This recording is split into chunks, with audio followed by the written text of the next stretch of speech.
latest at trending na mga balita sa DZRH Showbiz Spotted.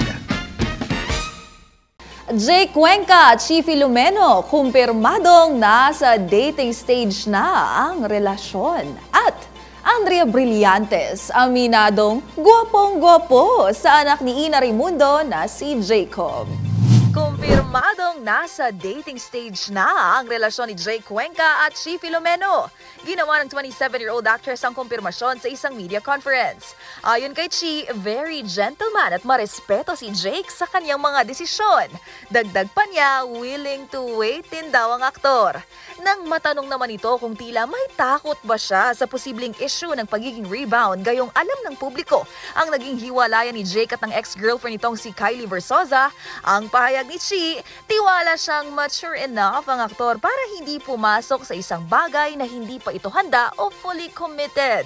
Sa ngayon, ayon kay Chi, hindi naman sila nagmamadali at hanga siya sa kabaitan at pagiging family-oriented ni Jake.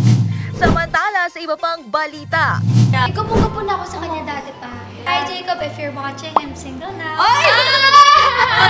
yan ang diretsahang pag-amin at hirit ng aktres na si Andrea Brillantes sa anak ni Ina Raimundo na si Jacob.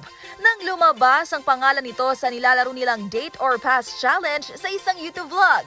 Kwento ni Andrea, minsan niya na itong na-meet.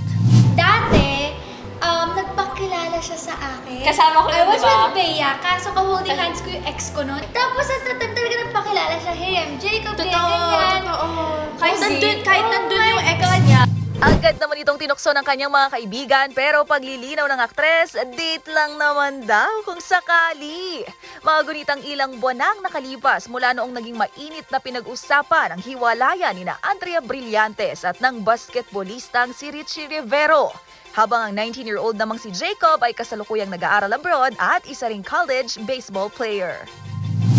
At yan ang DZRH Showbiz Hottest News. Mula sa kauna-unahan sa Pilipinas, DZRH, ito po ang inyong Showbiz Angel. Tuloy-tuloy sa pagbabalita, tuloy-tuloy sa serbisyo, sama-sama tayo, Pilipino.